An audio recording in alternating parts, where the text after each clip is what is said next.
तो इस डेरी शहर के नीचे एक भयानक कॉस्मिक बीइंग छिपा है। यह शक्ति एक अलग समय, अलग ब्रह्मांड से आई है जो अरबों साल पुरानी है, यानी इंसानों के जन्म से भी पहले। लगभग हर 27 साल बाद वह आकर नरसंहार करता है, जिसका खामियाजा डेरी शहर के लोग, खासकर बच्चे, भुगत रहे हैं।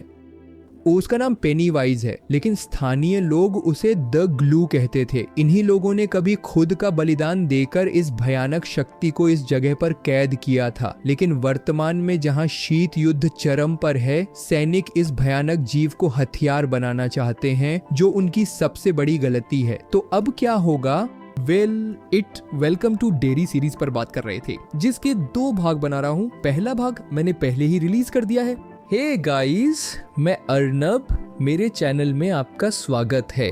तो चलिए शुरू करते हैं। और इस वीडियो में मैं It welcome to Derry TV series को पूरा समझाऊंगा। साल है 1945 और जगह है जुनिपर हिल मेंटल असाइलम। एक बच्चा बताता है कि उसे कोई बार बार बेसमेंट में जाने को कहता है। कोई डॉक्टर उसकी बात नहीं सुनता, लेकिन उस असाइलम में काम करने वाली एक नर्स है जिसका नाम इंग्रिड है। वो उस बच्चे को बेसमेंट में ले गया। इंग्रिड ने सोचा बच्चे का शौक है, क्या होगा, लेकिन सच में उस बेसमेंट में कोई था। वह पेनीवाइज द डांसिंग क्लाउन था, यानी वह भयानक जीव। खैर, अब वर्तमान पर आते हैं। 1962। मेजर लेरॉय बहुत चिंतित है क्योंकि उसे उस जानवर की शक्ति का पता चल गया है। वह कैसे लोगों को मतिभ्रम कराता है, और इसी वजह से लेरॉय का सबसे अच्छा दोस्त पॉली मर गया है। वह बेटे को समझा रही है, पर विल नहीं सुनता। वह बताता है कि उसके दोस्त खतरे में हैं और वह ऐसे छिप नहीं सकता। उसे अपने दोस्तों के पास फिर जाना होगा। इस बात पर बाप बेटे में झगड़ा हो गया। दूसरी ओर विल और उसके दोस्त एकजुट होते हैं और वहां हम लिली को देखते हैं, जिसके पास वह शर्ट है। वह पुराना हथियार है जिससे वह जीव डरता है। अब बात यह है कि हथियार किसी तरह लिली के दिमाग को भ्रष्ट कर रहा है, उसे और आक्रामक, ईर्ष्यालु बना रहा है, जिस कारण वह क्रिस्टल किसी को नहीं दे रही। उसे लग रहा है कि कोई उसे चुरा लेगा। खैर, लिली सबको सलाह देती है कि वह प्राणी इस हथियार से डरता है, तो शायद वे इससे उस प्राणी को मार सकें। और ऐसा करने के लिए उन्हें फिर से उस सुरंग में जाना होगा, जो निश्चित रूप से कोई नहीं चाहता। खासकर रॉनी तब विरोध करता है, क्योंकि वे एक बार जान बचाकर वहां से भागे हैं। किसी की हिम्मत नहीं है वहां फिर से जाने की। इसीलिए वह लिली को पागल कहता है और उनमें फिर झगड़ा हो जाता है। उधर उस जंगल में ब्लैक स्पॉट नाम की जगह जहां हेलोरेन और दोस्त छिपे हैं, वहीं रॉनी का पिता हैंक छिपा है। हैनक उन कैदियों की बस से भागा है। पूरी दुनिया उसे खोज रही है। वह वहां छिपा है। ये देख हेलोरेन गुस्सा हो जाता है, क्योंकि उसकी वजह से पूरा शहर यहां आएगा और हंगामा करेगा। बात यह है कि शार्लेट जानती है कि हैनक का कोई कसूर नहीं, बस थोड़ा वक्त चाहिए ताकि हैंक शहर से भाग सके। उधर शार्लेट हैंक की बेटी रॉनी को भी ले आई है। रॉनी पिता को देखकर बहुत खुश है, क्योंकि उसे लगा था कि उसके पिता मर गए हैं। दूसरी ओर मार्ज और रिच की अच्छी दोस्ती दिखती है। असल में रिच मार्ज को बहुत पहले से पसंद करता है, यानी उससे प्यार करता है।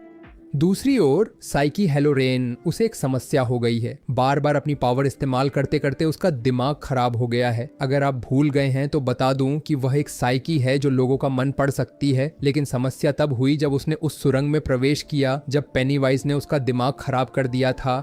हेलोरेन मेजर ली रॉय को अपनी पूरी कहानी बताता है कि यह शक्ति उसे उसकी दादी से मिली है। बचपन से हेलोरेन मरे हुए लोगों को देख सकता था, स्पिरिट्स देख सकता था, पर उसकी दादी ने उसे एक तरकीब सिखाई थी, जिससे उसने अपने मन के भूतों, स्पिरिट्स को एक बक्से में बंद कर ताला लगा दिया था, ताकि वे उसे परेशान न कर सके। पर जब हेलोरेन उस सुरंग में घुसता है, तब हम देखते हैं कि वह बक्सा खुल जाता है। उसके मन में फंसे स्पिरिट्स आजाद हो जाते हैं, जिसके कारण हेलोरेन अब मृत लोगों को देख रहा है। खैर, मेजर लेरॉय हेलोरेन से मदद मांगने गया था, क्योंकि ऐसी स्थिति में हेलोरेन की शक्ति बहुत काम आएगी। लेकिन हेलोरेन का तो सब उपयोग कर रहे हैं। उसकी समस्या यह है कि वे आत्माएं उसे बार बार बुला रही हैं। वह उनकी आवाजें सुन पा रहा है, जो उसे पागल कर रही हैं।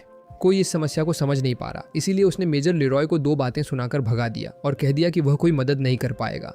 दूसरी ओर लिली काफी समय से अजीब चीजें मतिभ्रम कर रही थी। खासकर वह अपने मृत पिता को बार बार देख रही थी। मिस इंग्रिड ने उसे बताया था कि जब भी उसे कोई समस्या हो, वह अपनी समस्याओं के साथ उसके पास आ सकती है। इसी कारण लिली मिस इंग्रिड के घर जाती है, लेकिन इंग्रिड तब घर पर नहीं थी। लिली उसके घर में घुसकर सीधे अटारी में चली जाती है और वहीं उसे कुछ ऐसी चीजें दिखती हैं जो रोंगटे खड़े कर देती हैं।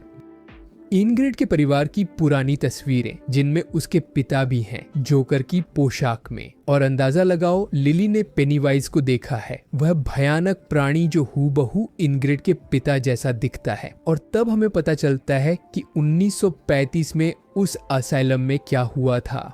हमने देखा कि इनग्रिड मेबेल को बेसमेंट ले गई जहां पेनीवाइज ने उसे बेरहमी से मार दिया, लेकिन इनग्रिड उसे देखकर डरती नहीं बल्कि अपना पिता कहती है। दरअसल इनग्रिड के पिता अचानक गायब हो गए थे। वह उनसे बहुत प्यार करती थी और इतने सालों बाद उन्हें देखकर बहुत खुश है।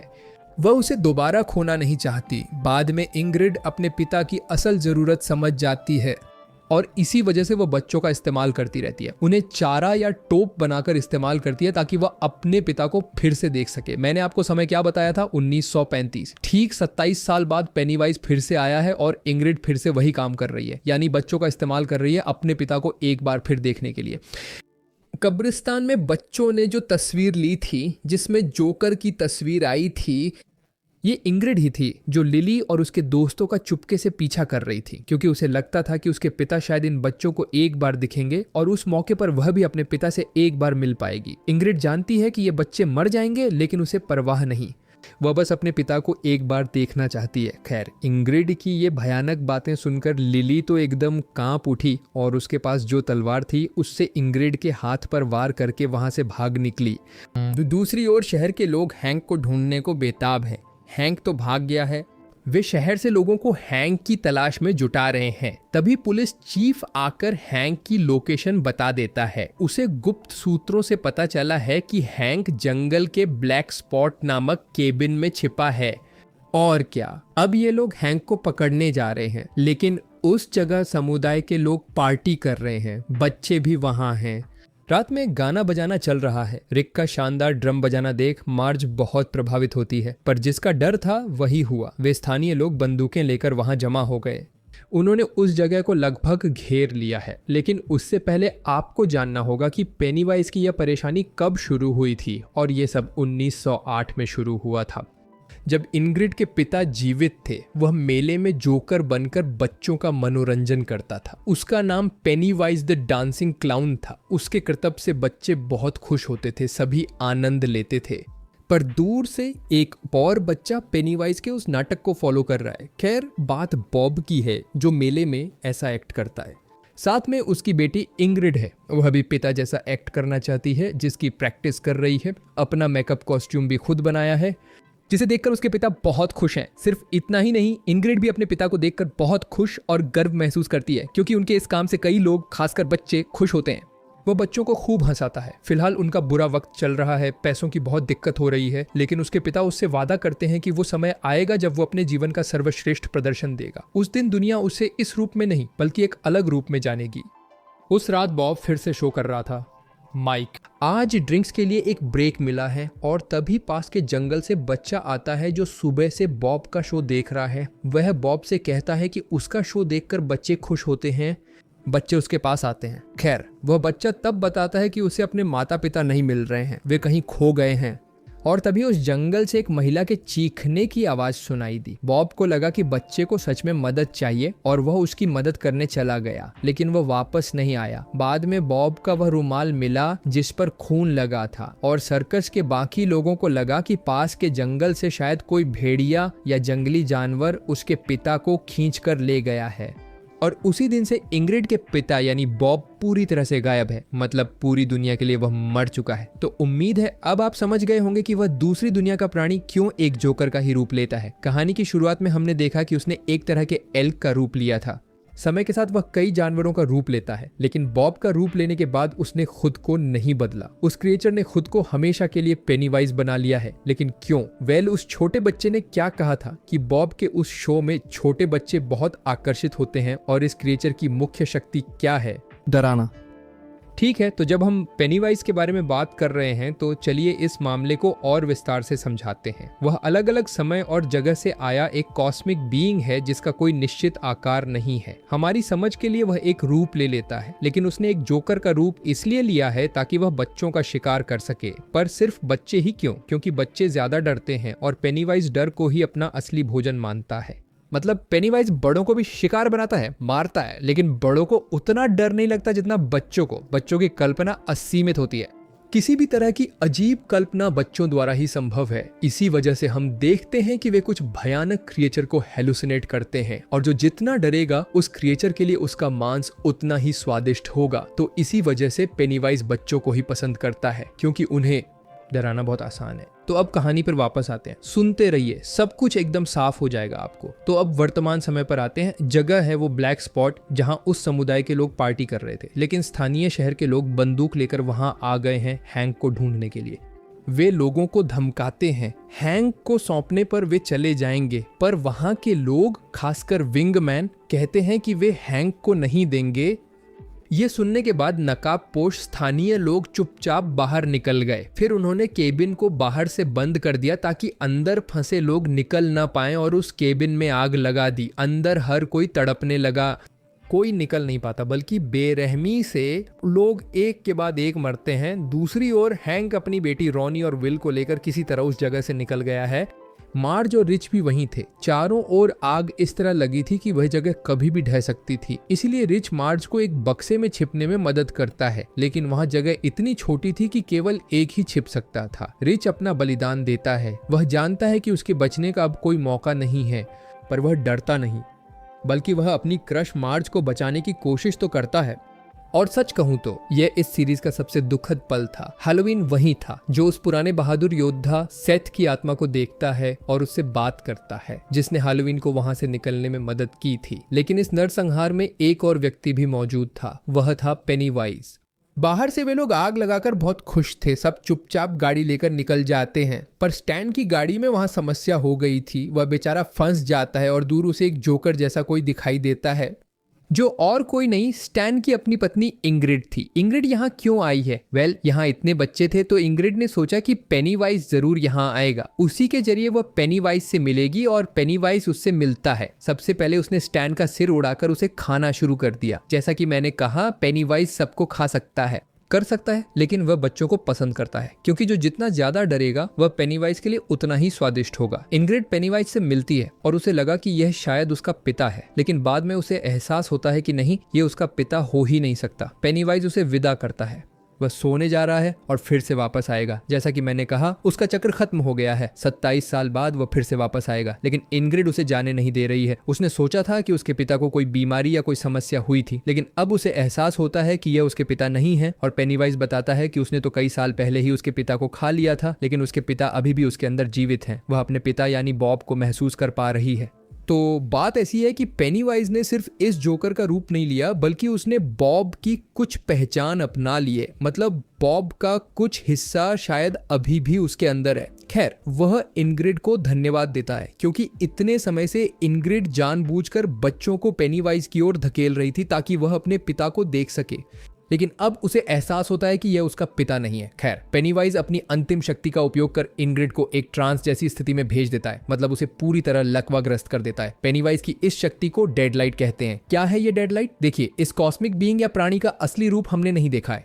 उसे लगभग इन 3 रोशनी की तरह दिखाया है, और बात यह है कि उसका असली रूप हमारा दिमाग किसी भी तरह से प्रोसेस नहीं कर पाएगा। मतलब डेडलाइट वही है जो पेनीवाइज अपना असली रूप लोगों को दिखाता है, जिसे इंसान कभी प्रोसेस नहीं कर पाते और वे ट्रांस जैसी स्थिति में चले जाते हैं। मतलब बिल्कुल मूर्ति की तरह लकवाग्रस्त हो जाते हैं।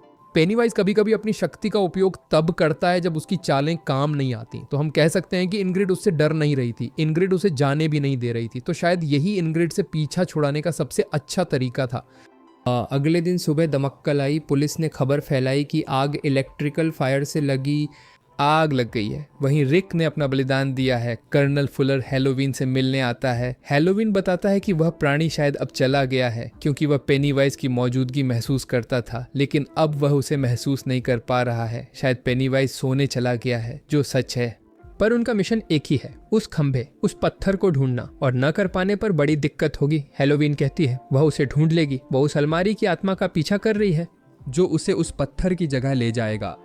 खैर उस आग से हैंक बच गया है और शार्लेट ने कसम खाई है कि वह किसी भी तरह हैंक को इस जगह से भागने में मदद करेगी। दूसरी ओर उन्होंने लिली को भी सच बताया कि रिक मर गया है। वे उस टावर में मिलते हैं और रिक के बनाए उन विमानों को लेकर रोने लगते हैं, क्योंकि रिक शुरू से ही उन विमानों को टावर से उड़ाकर मुख्य सड़क पर गिराने की कोशिश करता था, लेकिन वह कभी भी इतनी दूर तक उड़ नहीं पाता था। यही उनका दुख है कि रिक का सपना पूरा नहीं हुआ। दूसरी ओर शार्लेट रोज से मिलती है, क्योंकि अगर कोई हैंक को इस जगह से भागने में मदद कर सकता है तो वह रोज ही है। इन स्थानीय लोगों के पास यहाँ काफी शक्ति है। लेकिन एक और घटना घट गई है। जिन पत्थरों को वे इतने समय से बचा रहे थे और इस जगह की रक्षा कर रहे थे, वे पत्थर आखिरकार सैनिकों को मिल गए हैं। लेकिन जनरल शो ने कहा था कि वे इस पत्थर को ढूंढ रहे हैं पेनीवाइज के पिंजरे को छोटा करने और उसे कैद करने के लिए। लेकिन उनकी योजना है इस पत्थर को पिघलाना या नष्ट करना, ताकि पेनीवाइज अपने उस बंधन या जेल से बाहर निकल जाए। जनरल शो मेजर लिरॉय को बताता है कि वर्तमान में देश की जो स्थिति है, जेंडर लड़ाई, रंग भेद और दूसरी तरफ कोल्ड वॉर तो चल ही रहा है, तो लोग अलग अलग हो गए हैं, बंट गए हैं। उन्हें एकजुट करना जरूरी है, एक साझा दुश्मन लाना जरूरी है, जिसके कारण पेनीवाइज इस पूरे देश को एकजुट कर पाएगा। मतलब देश पर कोई बड़ा खतरा आने पर ही हर इंसान एकजुट होगा, ऐसा ही वह सोचता है। और क्या, एक खंभा गायब होने से पिंजरा खुल गया और पेनीवाइज जो अपनी नींद में था वह फिर से जाग गया। उठते ही उसने विल को अपना पहला शिकार बनाया। अपनी डेडलाइट का इस्तेमाल कर उसने विल को ट्रांस स्टेट में भेज दिया। खैर पेनीवाइज आजाद हो गया है। पूरे डेयरी में कोहरा छा गया है। यह प्राणी अब बंधन मुक्त है। उसे कौन रोकेगा? पेनीवाइज सीधे बच्चों के स्कूल जाता है, क्योंकि बच्चे ही उसके पहले शिकार। पहले वह उस प्रिंसिपल उसे बेरहमी से मार देता है, मतलब उसका सिर फुटबॉल की तरह उछाल देता है। फिर अपनी डेडलाइट का इस्तेमाल कर हर बच्चे को एकदम स्टैच्यू बना देता है। पेनीवाइज इन बच्चों को इस शहर से बाहर ले जा रहा है, मतलब उन्हें बाद में खाएंगे, पहले शहर से बाहर तो ले जाना होगा। दूसरी ओर बाकी बच्चे भी समझ गए हैं कि पेनीवाइज ने पूरे स्कूल पर कब्जा कर लिया है, तो इस हालत में उसे कौन रोकेगा? खैर ये बच्चे ही तो हैं, उन्होंने ही तो मोर्चा संभाला है। पेनीवाइज किस रास्ते से गया है वह तो उन्होंने देखा है, लेकिन वे पैदल चलकर या दौड़कर उतनी दूर नहीं जा पाएंगे। खासकर वो जिन बच्चों का अपहरण हुआ है उनमें विल भी है। उसे बचाने के लिए ये बच्चे फिर जोखिम उठाते हैं। उन्होंने एक दूध की वैन चुराकर उस रास्ते का पीछा किया ताकि पेनीवाइज को पकड़कर विल को बचा सकें। उधर मेजुल लिरॉय को पता चला कि उसका बेटा भी नहीं है। कुल मिलाकर पेनीवाइज ने जो आतंक फैलाया है वह उसे समझ आ गया है। अब उसे हेलोरन ही बचा सकता है, उसी में वह शक्ति है। पर हेलोरन का दिमाग पहले से ही खराब है, सारे भूत उसे परेशान कर रहे हैं। तो वह अपनी समस्या सुलझाएगा या दूसरों की मदद करेगा? खैर रोज उसे एक उपाय देती है। असल बात यह है कि पेनीवाइज को रोकने वाला जो खंभा था जिसने वह घेरा बनाया था, उस खंभे को उन सैनिकों ने नष्ट कर दिया है। पर एक चीज बाकी है, उसी खंभे के पत्थर से बनी तलवार, वे हथियार लिली के पास है। हेलोरन ने जैसे उन सैनिकों को पत्थर ढूंढने में मदद की थी, वैसे ही वह इन लोगों को भी हथियार ढूंढने में मदद कर सकता है। खैर तब रोज हेलोरन को एक दवा देती है, उनके पुराने तरीके से जड़ी बूटियों और जड़ों से बनी एक दवा, जिसे खाकर उसकी दिमागी समस्या थोड़ी ठीक होगी। उन्होंने योजना बना ली है कि तलवार मिलने पर उसे कहाँ रखेंगे। एक पुराना पेड़ है जहाँ पत्थर गाड़ने से घेरा फिर से पूरा होगा। वह चक्र पूरा हो जाएगा और पेनीवाइज फिर वहीं कैद हो जाएगा। लेकिन उन्हें जल्दी करनी होगी, क्योंकि अगर पेनीवाइज बाहर निकला तो उसे रोकना संभव नहीं होगा। हेलोरन अपनी शक्ति से जान जाता है कि तलवार कहाँ है और साथ ही उन बच्चों का ठिकाना भी। लेकिन वहाँ उन बच्चों के बीच झगड़ा हो गया है, क्योंकि वह पत्थर धीरे धीरे लिली के दिमाग को और भ्रष्ट कर रहा है। असल में बात यह है कि वह पत्थर अपनी जगह से जितना दूर जाएगा उतनी ही समस्या पैदा करेगा। मतलब वह उस इंसान को मजबूर करेगा जिसने वह पत्थर पकड़ा है कि वह उसे उसकी पिछली जगह पर ले जाए। और लिली के साथ भी ऐसा ही होता है। लिली उनके साथ चलते चलते फिर झगड़ा शुरू कर देता है। वह पत्थर लिली के दिमाग को भ्रष्ट कर देता है, जिसके कारण मार्ज उसे लड़कर वह पत्थर खुद ले लेती है, क्योंकि उसका दिमाग अब ठीक है। असल में उन्हें समझ आता है कि लिली उस पत्थर के कारण ही ऐसा कर रही थी। खैर वे अंततः पेनीवाइज को ढूंढ लेते हैं। जमी हुई झील के ऊपर से पेनीवाइज स्कूली बच्चों को हवा में तैरा कर ले जा रहा है। लिली, मार्ज और रॉनी उसका सामना करते हैं और पेनीवाइज उन पर हमला करने की कोशिश करता है, लेकिन मार्ज के पास वह हथियार था। हाँ, पेनीवाइज चला तो जाता है, पर वो छोटा हथियार काफी नहीं है। हमने पहले देखा था कि वो मूल निवासी समझ गए थे कि उस छोटे हथियार से उस भयानक जानवर को रोकना संभव नहीं है, इसीलिए उन्होंने उसे पिंजरे में बंद कर दिया था, मतलब उसे इस गुफा में कैद कर दिया था। पेनीवाइज पहले मार्ज को पकड़ने की कोशिश करता है और उससे कुछ ऐसी बातें कहता है जो मार्ज, दर्शकों और खुद पेनीवाइज को भी भ्रमित कर देती हैं। पेनीवाइज के हाथ में एक बच्चे का मिसिंग पोस्टर है जिसका नाम रिची है, जो मार्ज का बेटा है। मार्ज ये सब सुनकर कुछ समझ ही नहीं पा रही है। तो IT चैप्टर 1 और 2 देखकर आप जान जाएंगे कि रिची एक अहम किरदार है। रिची और उसके लूजर क्लब ने ही पेनीवाइज को हराया था। उन्होंने पेनीवाइज को मारा नहीं था, जबकि फिल्म में दिखाया गया था कि उन्होंने उसे मार दिया था। इसी वजह से पेनीवाइज कहता है कि वह अपनी मौत या जन्म समझ नहीं पा रहा, क्योंकि पेनीवाइज के लिए समय वैसे काम नहीं करता जैसे हमारे लिए। हम समय को रेखीय देखते हैं, मतलब अतीत, वर्तमान, भविष्य, पर पेनीवाइज के लिए सब कुछ एक साथ चल रहा है। वह जानता है कि मार्ज का बेटा और उनका ग्रुप इस पेनीवाइज को शायद इसके बाद रोक देगा या हरा देगा। इसी वजह से वह इस समय मार्ज को मारने की कोशिश कर रहा है ताकि उसकी ब्लड लाइन बन जाए।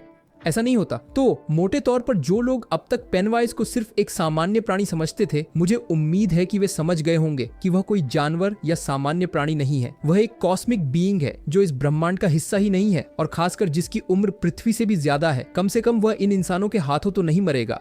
तो इसी कारण IT चैप्टर 2 में जब दिखाया गया कि पेनीवाइज को मार दिया गया था, असल में वो मरा नहीं था, बल्कि वहां से उसका एक नया जन्म हुआ था। ये बात शायद आपको थोड़ी कॉम्प्लिकेटेड लग रही होगी, लेकिन बात यही है। खैर, पेनीवाइज आखिर में मार्ज पर हमला करने ही वाला होता है, तभी वो रुक जाता है, एकदम स्टैचू बन जाता है, क्योंकि हेलोरन ने अब पेनीवाइज का दिमाग हैक कर लिया है।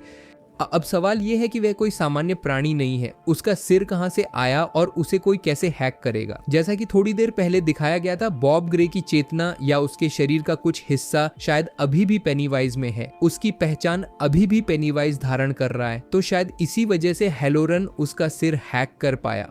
मुझे नहीं पता, मुझे तो यही सबसे अच्छी वजह लगी। खैर, बच्चों ने वह हथियार डैनियल को सौंप दिया है। अब इसे उस पेड़ के नीचे गाड़ते ही सारी परेशानी खत्म हो जाएगी, लेकिन वे सैनिक उनका पीछा नहीं छोड़ रहे हैं।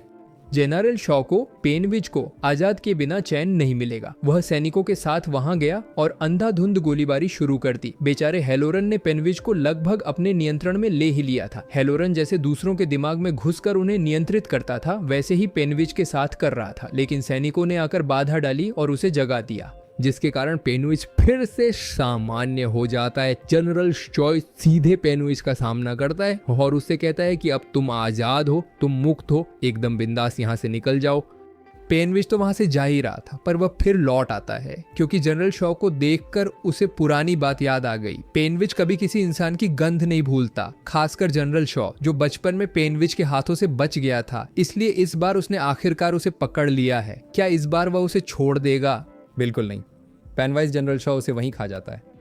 फिर पेनविज डांस करते हुए वहां से निकलता है, और ये इस सीरीज का one of the best scene है। मतलब जैसा हम मीम में एब्सोल्यूट सिनेमा कहते हैं, ये वही है।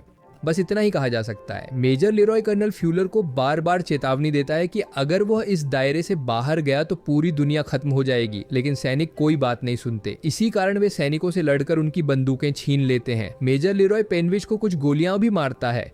तो गोली से उसकी मौत कैसे होगी? पेनविज लेरॉय को डेडलाइट से पंगु कर देता है।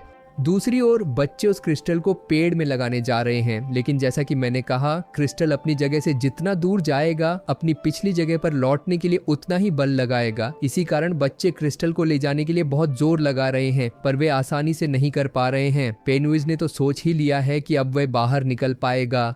लोग असहाय हैं और कोई रास्ता नहीं, और तभी चमत्कार होता है। हेलोरिन तब उस बहादुर योद्धा से स्क्विर की आत्मा को देखता है, लेकिन वह आत्मा अकेली नहीं आई थी। वह अपने साथ किसी और को भी लाई थी। वह रिच की आत्मा है। वह अपने दोस्तों की फिर से मदद करने वापस आई है। देखिए, रिच की आत्मा को कोई नहीं देख पाया था, लेकिन पेनविज देख पाया। तो इससे यह पता चलता है कि दुनिया के किसी भी प्राणी से पेनविज की तुलना नहीं की जा सकती। खैर, रिच आखिरकार जाकर अपने दोस्तों की मदद करता है उस क्रिस्टल को उस पेड़ में गाड़ने के लिए। पेनविज अंत तक कोशिश करता है, लेकिन वह असफल रहता है। बच्चे उसे गाड़ देते हैं और वह घेरा, वह सीमा, वह जेल फिर से सक्रिय हो जाती है, जिसमें पेनीवाइज फिर से फंस जाता है। उसका शरीर नष्ट हो जाता है, मतलब भौतिक स्वरूप खत्म हो जाता है, और कुछ रोशनी उसके शरीर से निकलकर चली जाती है, जो असल में वह प्राणी है। सब एकजुट होकर जश्न मनाते हैं कि उन्होंने कम से कम पूरी दुनिया को बचा लिया है। अगले दिन रिच का अंतिम संस्कार होता है, जहां मार्ज उसकी बहादुरी की कहानी सबको सुनाती है। सच कहूं तो रिच इस सीरीज का सबसे प्यारा किरदार है। उसका जाना सच में बर्दाश्त नहीं। तो मैं क्या करूं। बाद में मार्ज उसी शहर की उसी सड़क पर चल रही है। वह कोहरा अब नहीं है, सब कुछ साफ है, चारों ओर शांति है। मार्ज तब देखती है कि पेड़ पर वही कागज का हवाई जहाज अटका है जो ब्रिज बनाता और टावर से फेंकता था। ब्रिज बहुत दुख व्यक्त करता था कि उसके बनाए ये हवाई जहाज कभी सड़क तक नहीं पहुंचते थे, लेकिन मार्ज ये देखकर खुश है कि आखिरकार उसका बनाया हवाई जहाज इस सड़क तक पहुंच गया है। लिली आखिरकार अपने पिता से मिलने जाती है, मतलब उनकी कब्र पर, क्योंकि पिता के निधन के बाद वह कभी नहीं गई थी। और फिर लिली मार्ज से मिलती है और मार्ज उसे पेनीवाइज की भविष्यवाणी बताती है कि मार्ज का एक बेटा होगा जो उसे बाद में हरा देगा। तो जब समय पेनीवाइज के लिए अलग तरह से काम कर रहा है तो शायद पेनीवाइज इस पूरी ब्लड लाइन, इस पूरे अतीत को ही बदलने के लिए इससे भी आगे जाएगा। पर इनके बारे में सोचकर फायदा नहीं, ये किसी और की लड़ाई है जो हमें इस सीरीज के दूसरे सीजन का हिंट दे रहा है। मेजर लेडॉय ने पहले शहर छोड़ने का फैसला किया था, पर बाद में यहीं रुकने का तय किया। वह अपने पिता की तरह खेती बाड़ी करेगा, रोज उसे इसमें मदद करेगा। उसी खुशी में विल रॉनी को चिट्ठी लिख रहा है, क्योंकि उसने रॉनी को बताया था कि वे जगह छोड़ रहे हैं, पर वह जा नहीं रहा, यहीं रह रहा है। और उसका भविष्य हम इट की अगली फिल्मों में देखेंगे, यानी इट चैप्टर 1 और 2। जिन्होंने ये दोनों फिल्में नहीं देखी हैं वे अब बेझिझक देख सकते हैं और बेहतर समझेंगे। दूसरी ओर इंग्रिड अब उसी पागलखाने में भर्ती है जहां वह नर्स थी। यहीं वह अपनी बाकी की जिंदगी बिताती है और 26 साल बीत चुके हैं। अब 1988 है। इंग्रिड देखती है कि बगल के कमरे में एल्फिडा मार्श नाम की एक मरीज ने आत्महत्या कर ली है और उसकी बेटी वहां रो रही है। इंग्रिड उसे सांत्वना देती है। ये बात जो हमने इट सीरीज और फिल्मों में कई बार सुनी है, खासकर इंग्रिड के मुंह से, कि ये शहर बहुत मायावी है, मतलब डेरी शहर। जो यहाँ मरते हैं वे असल में मरते नहीं। और अंदाजा लगाओ, वह ये बात उस मरे हुए मरीज की बेटी बेवर्ली मार्श से कह रहा है, जिसे हम इट के दोनों अध्यायों यानी उन दोनों फिल्मों में देख पाएंगे। तो ये है It welcome to Derry series की मुख्य कहानी। और मेरा मानना है